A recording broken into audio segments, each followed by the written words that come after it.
Cancer एक बहुत बड़ा आज के टाइम पे इश्यू है और इसको जनरली जो ट्रीट किया जाता है उसके लिए कीमोथेरेपी का हम इस्तेमाल करते हैं। बट कीमोथेरेपी का सबसे बड़ा नुकसान ये होता है कि जो हेल्दी सेल्स होते हैं उनको भी ये नष्ट कर सकता है। मतलब जो कैंसर सेल्स हैं उनको तो टारगेट किया जाता है, लेकिन आसपास के हेल्दी सेल्स भी इससे नष्ट हो सकते हैं। इसका नुकसान ये होता है कि अगर हेल्दी सेल्स किसी तरीके से अगर नष्ट होता है तो कई बार अगर ऐसे कुछ वाइटल ऑर्गन्स हैं जो कि हर एक सेल जिसमें एक महत्वपूर्ण रोल रखता है और उसमें अगर ये हेल्दी सेल्स का खात्मा हो जाए या ये सेल्स खत्म होने लग जाए तो जो ऑर्गन है वो भी फेल हो सकता है या उसकी फंक्शनिंग अफेक्ट हो सकती है। तो इसको थोड़ा सा इंप्रूव करने के लिए इन द सेंस की जो थेरेपी है जिसके माध्यम से डायरेक्टली कैंसरस सेल्स को ही टारगेट किया जाए, तो इसके लिए स्पार्क थेरेपी डेवलप की गई है।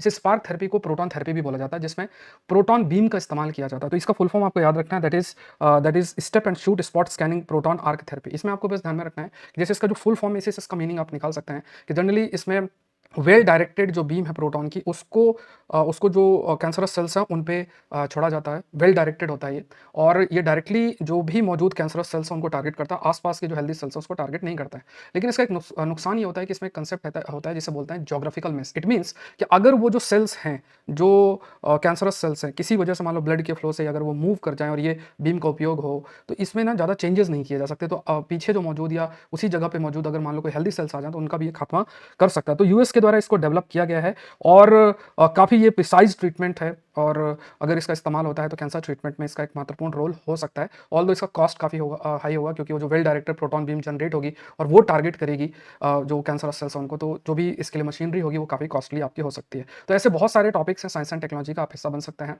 इसी चैनल के अंदर आपको जो डिटेल्ड टॉपिक है, डिस्कशन है, हर संडे को 12 बजे होता है, तो उसका आप हिस्सा बन सकते हैं। और अगर आप यूपीएससी की तैयारी कर रहे हैं तो अनअकैडमी समिट का हिस्सा आप जरूर से बने। एक बहुत अल्टीमेट आपके पास अपॉर्चुनिटी है 5 और 6 जुलाई को, जिस पर आप जुड़ सकते हैं। तो आप फेमस पर्सनालिटीज़, मेंटर्स और रैंकर्स के साथ जो है आप इंटरेक्ट कर सकते हैं। डिटेल सेशंस हैं उनका आप हिस्सा बन सकते हैं। जरूर से जुड़ें एंड थैंक यू।